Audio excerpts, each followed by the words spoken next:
नमस्कार बच्चों, मैं रेनू मलिक आज वीडियो व्याख्यान में हिंदी साहित्य का इतिहास लेकर आई हूँ। साहित्य का अर्थ। साहित्य क्या है? जिसमें सबका हित हो अथवा जिसमें सब समाहित हो, साहित्य है।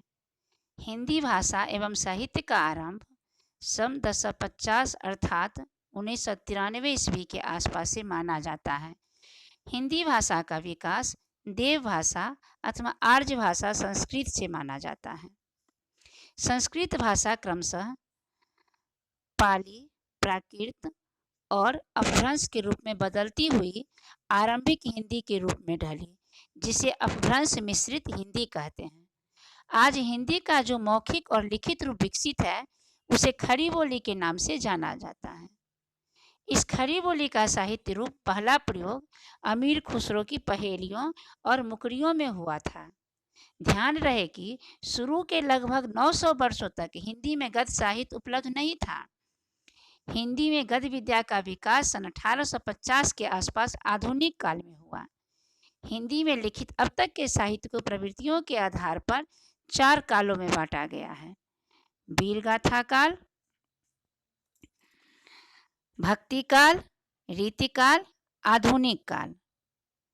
वीर गाथा काल 1050 से 1375, भक्ति काल 1375 से 1700, रीतिकाल 1700 से 1900, आधुनिक काल 1900 से अब तक।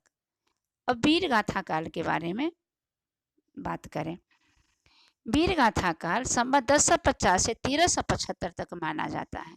इसे आदिकाल, संधि चारण काल, सिद्ध सामंत काल आदि अनेक नामों से भी जाना जाता है। इस काल का अधिकांश रचनाएं वीरता परक है, जिनमें चारण कवियों ने अपने आश्रयदाता राजाओं की प्रशंसा की है। इन रचनाओं की भाषा अपभ्रंश मिश्रित पुरानी हिंदी है। पृथ्वीराज रासो इस काल में चर्चित महाकाव्य है, जिसकी रचना चंदवरदाई ने की है। इस काल के अन्य कवियों में जगनिक, अमीर खुसरो एवं विद्यापति का नाम है। अमीर खुसरो ने खड़ी बोली में तथा विद्यापति ने अवहट एवं मैथिली में रचना की है। अमीर खुसरो को तोताए हिंद अथवा हिंदी की तूती तथा विद्यापति को अभिनय जयदेव एवं मैथिल कोकिल कहा जाता है। भक्ति काल दूसरा है भक्ति काल। भक्ति काल या पूर्व मध्यकाल। भक्ति काल या पूर्व मध्यकाल संवत 1375 से 1700। इस काल को हिंदी साहित्य का स्वर्ण युग माना जाता है। इस काल की प्रमुख प्रवृत्ति भक्ति है तथा इस काल की अधिकांश रचनाएं अवधी और ब्रज भाषा में रचित हैं। भारत की प्रवृत्ति दक्षिण भारत से आरंभ हुई और स्वामी रामानंद आचार्य वल्लभाचार्य द्वारा उसे उत्तर भारत से प्रसारित किया गया। भक्तिकालीन साहित्य को 2 प्रवृत्तियों में विकसित हुई है। पहला निर्गुण भक्ति और दूसरा सगुण भक्ति। निर्गुण भक्ति धारा के कवि ईश्वर को निराकार और गुणातीत मानते हैं, जबकि सगुण भक्ति धारा के कवि ईश्वर को अवतरित होने, जन्म धारण करने तथा रूप और लीला में विश्वास करते हैं। भक्ति काल में विभिन्न प्रवृत्तियों को निम्नलिखित आलेखों द्वारा समझा जा सकता है। इसे भक्ति काल पहला निर्गुण भक्ति धारा, दूसरा सगुण भक्ति धारा। भक्ति काल के 2 भागों में विभाजित किया गया: निर्गुण भक्ति धारा, सगुण भक्ति धारा।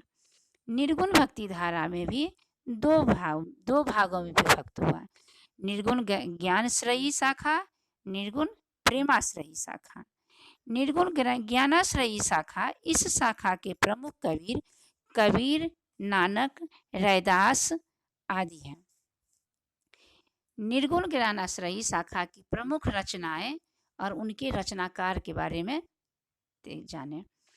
बीजक कबीरदास, सुंदर विलास सुंदरदास, सोहिला गुरु नानक। निर्गुण ज्ञानाश्रयी शाखा के कवियों के प्रत्यक्ष ज्ञान अर्थात स्वयं द्वारा अनुभूत ज्ञान पर ज़्यादा जोर दिया है। अब दूसरा, निर्गुण प्रेमाशयी शाखा। इस शाखा के कवियों ने ईश्वर को प्रेम के माध्यम से अनुभूत करने की बात कही है। इन कवियों ने हिंदी धाराओं में प्रचलित प्रेम गाथाओं को आधार बनाकर निर्गुण ब्रह्म की आराधना की है। इस पंथ में ईश्वर को सभी रूप में स्वीकार किया गया है। निर्गुण प्रेमाशयी शाखा की प्रमुख रचनाएं और उनके रचनाकार: सत्यवती कथा ईश्वरदास, चंद्रायन मूला दाऊद, पद्मावत मलिक मोहम्मद जायसी, मधुमालती झंझन इत्यादि। तीसरा, सगुण रामाश्रयी शाखा। सगुण रामाश्रयी शाखा में राम भक्ति धारा है। इस धारा के कवियों ने विष्णु के मनु अवतार श्री राम के मनुष्य की उपासना की है। इसके अनुसार श्री राम के मनुष्य के सभी संकटों के निवारक हैं। राम भक्ति शाखा की प्रमुख रचनाएं, उनके रचनाकार के बारे में जाने। रामचरितमानस, दोहावली, कवितावली, गीतावली, विनय पत्रिका आदि के रचनाकार स्वामी गोस्वामी तुलसीदास हैं। इन्होंने अवधी और ब्रज भाषा में रचनाएं की हैं। नाभादास रामायण नाटक, प्राणचंद्र चौहान हनुमान हृदय राम, रामचंद्रिका केशवदास। सगुण कृष्णाश्रयी शाखा। कृष्ण भक्ति शाखा उद्धव भक्ति शाखा पर महाप्रभु वल्लभाचार्य के दार्शनिक सिद्धांतों का प्रमाण है। इस भक्ति शाखा की रचनाओं का प्रमुख स्रोत श्रीमद् भागवत है।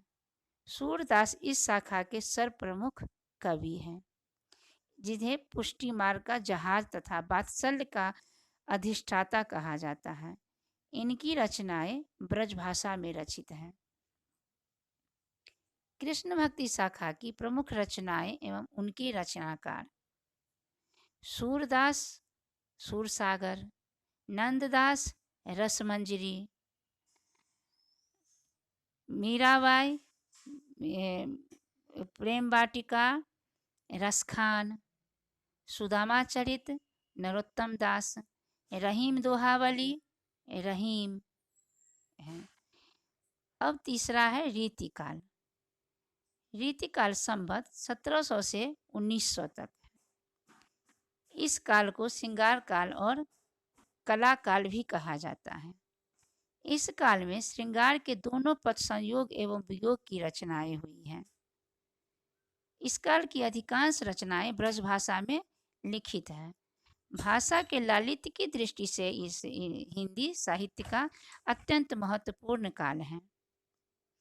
रीतिकाल के प्रमुख रचनाएं एवं रचनाकार इस प्रकार हैं: कवि प्रिया रसिक प्रिया, रामचंद्रिका केशवदास, कवित रत्नाकर सेनापति, सतसय बिहारी लाल, प्रेमचंद्रिका देव, छत्रसाल दशक भूषण। भूषण वीर रस के कवि हैं।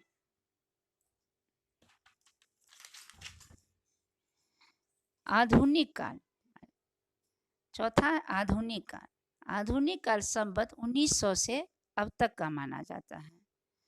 साहित्य विधाओं के विकास और समस्या बोध की दृष्टि से यह अत्यंत महत्वपूर्ण काल है।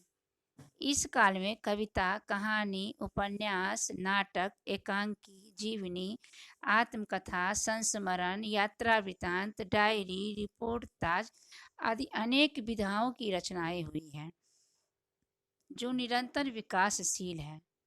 इस काल को खड़ी बोली का प्रवेश द्वार कहा जाता है। इस काल में प्रारंभिक रचनाकारों में भारतेंदु हरिश्चंद्र का स्थान अत्युत्तम है। आधुनिक काल में आदर्शवादी और यथार्थवादी दोनों ही प्रकार की रचनाओं की बहुलता है और गद्य का विकास इस काल में उल्लेखनीय विशेषता है। आधुनिक काल की लोकप्रिय रचनाएं व उनके रचनाकार: प्रेम सागर लल्लूलाल, सुख सागर मुंशी महासुखलाल, भारत दुर्दशा भारतेंदु हरिश्चंद्र,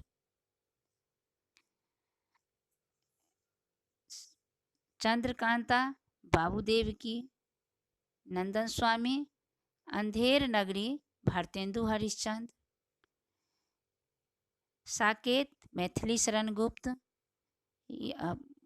प्रिय प्रवास अयोध्या सिंह उपाध्याय, भारत भारती यशोधरा साकेत मैथिली शरण गुप्त, सेवा सदन रंगभूमि कर्मभूमि गवन कफन योग गोदान प्रेमचंद्र, चित्रलेखा भगवती चरण वर्मा, देहाती दुनिया शिवपूजन सहाय, कामायनी झरना लहर जयशंकर प्रसाद की रचना है, अनामिका परिमल गीतों का सूर्यकांत त्रिपाठी निराला का है, संध्या गीत यामा दीपशिखा महादेवी वर्मा, संस्कृत के 4 अध्याय रामधारी सिंह दिनकर, अशोक के फूल आचार्य हजारी प्रसाद द्विवेदी, सिंदूर की होली लक्ष्मी नारायण मिश्र, मैला आंचल फणीश्वर नाथ रेणु, मधुशाला हरिवंश राय बच्चन, पल्लव सुमित्रानंदन पंत इत्यादि हैं। तो इस तरह हम देखते हैं कि सबसे ज़्यादा गद्य की रचना आधुनिक काल में हुई है। धन्यवाद।